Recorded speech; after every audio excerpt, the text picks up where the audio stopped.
Hello दोस्तों, मैं नागेंद्र कुमार और स्वागत करता हूं अपने इस यूट्यूब चैनल नागेंद्र आई ट्विटर पर। तो फ्रेंड्स, आज की इस वीडियो में हम लोग हिंदी व्याकरण के तीसरा चैप्टर जो कि संज्ञा है, संज्ञा के बारे में पढ़ने वाले हैं। जैसा कि पिछली वीडियो में हम लोग वर्ण और शब्द पढ़ लिए हैं। अगर अभी तक आप उस वीडियो को नहीं देखे हैं तो डिस्क्रिप्शन में लिंक दे देंगे, जाकर आप डिस्क्रिप्शन से देख सकते हैं।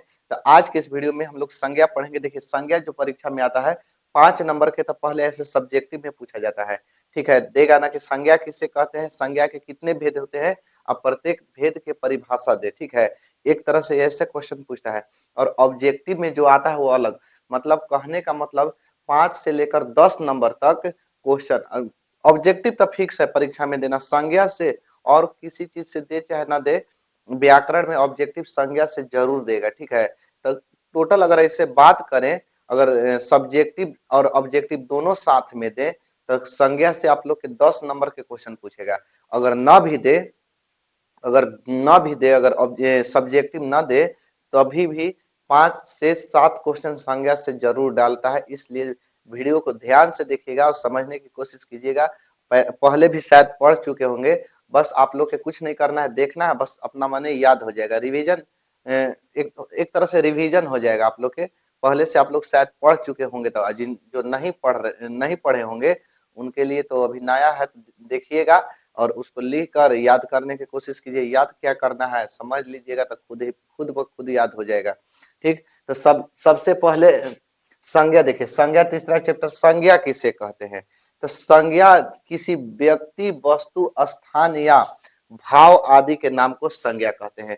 किसी व्यक्ति हो गया, कोई वस्तु हो गया, कोई भी वस्तु, मार्कर भी लिए हैं तो मार्कर क्या है, संज्ञा है। बोर्ड भी है, संज्ञा है। ठीक है, किसी व्यक्ति हो सकता है, वस्तु हो सकता है, भाव हो सकता है। ठीक है, आदि कुछ किसी चीज के भी अगर नाम भी आ जाए तो उसको हम क्या कहेंगे, संज्ञा कहेंगे। ठीक है, क्या कहेंगे, संज्ञा कहेंगे। जैसे में देखिए, कोई भी व्यक्ति के नाम लिख दिए, यहाँ व्यक्ति के नाम में राम लिख दिए, भगवान राम का भी नाम आ गया। ठीक है, राम लिखने से चलिए, और नहीं तो दिन में एक बार तो भगवान राम का नाम ले रहे हैं, तो नाम यहाँ भगवान राम का नाम लिख दिए, राम। पुस्तक, पुस्तक किताब, वस्तु में कोई वस्तु में क्या लिख दिए, पुस्तक का नाम लिख दिए। स्थान में रोहतास। ठीक है, स्थान में कहा, रोहतास, रोहतास जिला, रोहतास का नाम लिख दिए। और भाव में बचपन लिख दिए। ठीक है, भाव कहने से क्या होता है, दोष अवस्था गुण का बोध होता है, तब बचपन लिख दिए। तो यही सब, मतलब सबका एक एग्जाम्पल दे दिए। तो यही कहिएगा कि किसी व्यक्ति, वस्तु, चाहे कोई व्यक्ति हो सके, चाहे वस्तु हो सके, चाहे स्थान या भाव, इस सब के नाम आएगा ना, उसी को हम क्या कहेंगे, संज्ञा कहेंगे। क्या कहेंगे जी, संज्ञा कहेंगे। कोई दिक्कत नहीं है। देखिए, एक ट्रिक हम आप लोग के बताए हैं, ऐसे नहीं याद रखिएगा, तो ऐसे एकदम कविता टाइप के याद रखिए। ठीक है, सोचिए कि शायरी है, शायरी ऐसे है कि संज्ञा कहते नाम को वस्तु और स्थान, कि संज्ञा कहते नाम को वस्तु और स्थान, भाव भी संज्ञा होते हैं, लो सबको पहचान। कितना बढ़िया एकदम बैठ रहा है। देखिए, संज्ञा कहते नाम को, किसी व्यक्ति, भाव आदि के नाम आ रहा है ना, नाम आ रहा है ना, नाम को भी संज्ञा कहते हैं। तो संज्ञा कहते नाम को वस्तु और स्थान, भाव भी संज्ञा होते हैं। देखिए, वस्तु भी आ रहा है, स्थान भी आ रहा है, भाव भी आ रहा है, नाम भी आ रहा है। तो संज्ञा कहते नाम को वस्तु और स्थान, भाव भी संज्ञा होते हैं, लो सबको पहचान। तो इस तरह से ये सब क्या हो गया, संज्ञा हो गया। समझ में आ गया बढ़िया से। ठीक, अब संज्ञा के कितने भेद होते हैं, आता है संज्ञा के कितने भेद होते हैं, संज्ञा के भेद। तो संज्ञा के 5 भेद होते हैं। कितने भेद होते हैं, 5 भेद होते हैं। व्यक्तिवाचक संज्ञा, जातिवाचक संज्ञा, भाववाचक संज्ञा, समूहवाचक संज्ञा, द्रव्यवाचक संज्ञा। ठीक है, यही 5 गो संज्ञा के क्या होते हैं, भेद होते हैं। व्यक्ति, वस्तु, जाति, स्थान, भाव, 5 गो संज्ञा के क्या होते हैं, भेद होते हैं। सबसे पहले व्यक्तिवाचक संज्ञा किसे कहेंगे, व्यक्तिवाचक संज्ञा। तो देखिए, जिस संज्ञा शब्द से किसी खास व्यक्ति, कोई खास व्यक्ति, चाहे वस्तु या स्थान का बोध हो, उसे व्यक्तिवाचक संज्ञा कहते हैं। कोई खास में, यहाँ भी राम लिख दिए हैं, जैसे खास व्यक्ति, अगर व्यक्ति, कोई खास व्यक्ति का नाम लिखना है जैसे हम नागेंद्र अपने आप को लिखेंगे तो कोई खास व्यक्ति है, किन्हीं का नाम राहुल है, खास व्यक्ति के नाम बोल रहे हैं। अब लड़का कहेंगे तो लड़का कहने से थोड़े थोड़े खास कोई व्यक्ति के नाम पकड़ रहे हैं, ठीक है। कोई व्यक्ति खास ऐसा होना चाहिए, कोई व्यक्ति खास, ठीक है। जैसे राम कोई खास व्यक्ति है। ताजमहल, ताजमहल जो है वो खास वस्तु का नाम है। ताजमहल का है, कोई खास वस्तु का नाम है। स्थान, पटना लिख दिए स्थान में, पटना क्या है, कोई खास जगह का नाम है। तो इस तरह से संज्ञा के जिस रूप से, चाहे जिस संज्ञा शब्द से किसी खास व्यक्ति के, चाहे वस्तु के या स्थान का बोध होता है, उसे हम क्या कहते हैं, व्यक्तिवाचक संज्ञा कहते हैं, उसे व्यक्तिवाचक संज्ञा कहते हैं। समझ में आ गया। अब आता है जातिवाचक संज्ञा। क्या होता है दूसरा, जातिवाचक। व्यक्तिवाचक तो समझ में आ गया ना, जेकरा से खास व्यक्ति वस्तु के स्थान के बोध होके, उसी को हम क्या कहेंगे, व्यक्तिवाचक। जातिवाचक, जाति कहने से पूरे जाति से बोध हो जाता है, ठीक है। जिस संज्ञा शब्द से किसी प्राणी अथवा वस्तु की पूरी जाति का बोध हो, क्या हो, पूरी जाति का बोध हो, या किसी प्राणी या वस्तु हो गया, पूरी अगर जाति का बोध होता है, उसे हम क्या कहेंगे, जातिवाचक। अब गाय कहने से, गाय कहने से भूअर की गाय, उजर की गाय कहते हैं ना, इसे कला करी की गाय कहते हैं ना, यानी गाय के पूरी जाति का बोध हो जाता है, ठीक है। कोई कहता है देहाती गाय है, कोई कहता है जर्सी गाय है। इस तरह से गाय के बहुत सारी प्रजातियां होती है, ठीक। तो गाय कहने से मतलब क्या निकलता है कि गाय की पूरी जाति का बोध हो।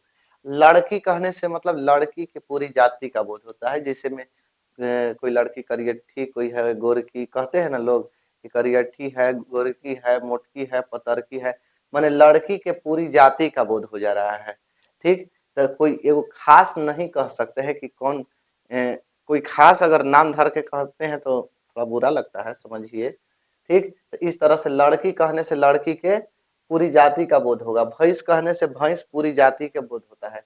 लड़का कहने से भी लड़का पूरी जाति का बोध होता है। अब लड़का लोग के क्या कहे, लड़का लोग बढ़िया होते हैं, मस्त। आदमी कहने से पूरे आदमी का बोध होते हैं, इतना इत्यादि। यानी जिस संज्ञा शब्द से किसी प्राणी, वस्तु, स्थान या किसी माने वस्तु के पूरी जाति का बोध होता है ना, उसी को हम क्या कहेंगे, जातिवाचक संज्ञा कहते हैं। तीसरका है भाववाचक संज्ञा। तीसरका लिखवाए हैं भाववाचक संज्ञा।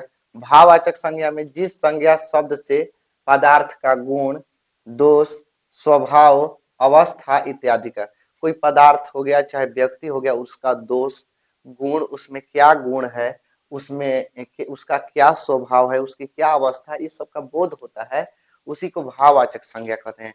इसका एक और परिभाषा हो सकता है, ठीक है। संज्ञा के जिस शब्द से जिसे देखा नहीं जा सके, केवल महसूस किया जा सके। जैसे में बुढ़ापा, बुढ़ापा देख सकते हैं कैसे कैसे बुढ़ापा पीत रहा है, महसूस होता है कि नहीं बूढ़े होते जा रहे हैं। मिठास, मीठा देखे कैसन, मीठा कैसन होता है, आंख से थोड़े मीठा देखेंगे, ठीक है। चीनी के अगर पाग धर देंगे और नमक के पाग धर देंगे तो देख के बता सकते हैं कि कौन चीनी के पाग है, कौन माने चीनी का शरबत है, कौन नमक का शरबत है, नहीं ना देख के बता सकते हैं। महसूस कर सकते हैं कि हाँ ये मीठा लग रहा है, ये नमकीन लग रहा है। तो इस तरह से उसको, जिसको देखा नहीं जा सके, केवल महसूस किया जा सके, ठीक है, उसी को हम क्या कहते हैं, भाववाचक। चाहे जिससे गुण, दोष, स्वभाव, अवस्था इत्यादि का बोध हो, उसे भाववाचक संज्ञा कहते हैं। बचपन, बचपन को देखा नहीं जा सकता है। अब ऐसे थोड़े कहिएगा कि लड़का छोटे जगह है तो बचपना है। बचपन बड़े लोग भी बचपना करते रहते हैं। तो बचपन को देखा नहीं जा सकता है, महसूस किया जा सकता है। यही सब क्या है कि भाववाचक संज्ञा में। नहीं तो यह परिभाषा ठीक है कि जिस संज्ञा शब्द से गुण, स्वभाव, अवस्था का बोध हो, उसे भाववाचक संज्ञा कहते हैं। अब आता है समूहवाचक संज्ञा। समूह कहने ही से का मतलब कि बहुत सारा, बहुत समूह में लोग, बहुते लोग, या लोग भी कह सकते, पदार्थ भी कह सकते, माने क्या समूह का मतलब होता है इकट्ठा। कि जिस संज्ञा शब्द से वस्तु या व्यक्ति के समूह का बोध हो, कोई वस्तु के या व्यक्ति के समूह का बोध हो, उसे हम समूहवाचक संज्ञा कहते हैं। समूह में जैसे हो गया सभा, सभा लगता है तो एक दो आदमी थोड़े होते हैं, बहुत सारे आदमी होते हैं। झुंड, किसी चीज का झुंड रहता है, जैसे गाय का झुंड, बकरी का झुंड, ठीक है, तो वो भी बहुत सारे लोग, बहुत सारा बकरियां, चाहे गाय का झुंड है तो गाय रहती है। गुच्छा, चाबी का गुच्छा, अंगूर का गुच्छा, ये सब बहुत सारा अंगूर रहता है तो उसको अंगूर का गुच्छा कहते हैं। चाबी, बहुत सारा चाबी एक ही में रहता है तो उसे चाबी का गुच्छा, माने जिससे समूह का बोध हो ना, उसी को हम समूहवाचक संज्ञा। सेना, सेना में एक लोग थोड़े होते हैं, बहुत सारे आर्मी के जवान होते हैं सेना में। दल हो गया, कक्षा, कक्षा में एगो लोग थोड़े होते हैं, बहुत सारे लड़के लोग होते हैं। बाजार, बाजार में एक आदमी से थोड़े बाजार लगता है, बहुत सारे आदमी लोग रहते हैं, तब बाजार लगता है। तो जिससे क्या हो, पूरे समूह का बोध हो, उसे हम समूहवाचक संज्ञा कहते हैं। एक लास्ट में है द्रव्यवाचक संज्ञा, कि जिस संज्ञा शब्द से जिसे नापा या तौला जा सकता है, याद रखिएगा, जिसे नापा या तौला जा सके उसे हम क्या कहेंगे, द्रव्यवाचक संज्ञा कहते हैं। जिसे नापा या तौला जा सके परंतु गिना नहीं जा सके, ठीक है, उसे हम क्या कहेंगे, द्रववाचक संज्ञा। जैसे तेल, तेल को गिन सकते हैं, निकाल निकाल के गिनत रहिए तेलवा, एक एक लीटर तेल दे देंगे और कहेंगे कि गिनिए, तो नहीं ना गिन पाइएगा। तो तेल हो गया, दूध हो गया, दही हो गया, चीनी हो गया, सोना चांदी घी कपड़ा, ये सब को नहीं गिन सकते हैं, उसी को हम क्या कहेंगे, द्रववाचक संज्ञा कहते हैं। जिसे नापा जा सके या तौला जा सके उसी को क्या कहेंगे, द्रववाचक संज्ञा। बस आज के लिए इतना ही, मिलेंगे अगले वीडियो में अगले टॉपिक के साथ, तब तक के लिए जय हिंद।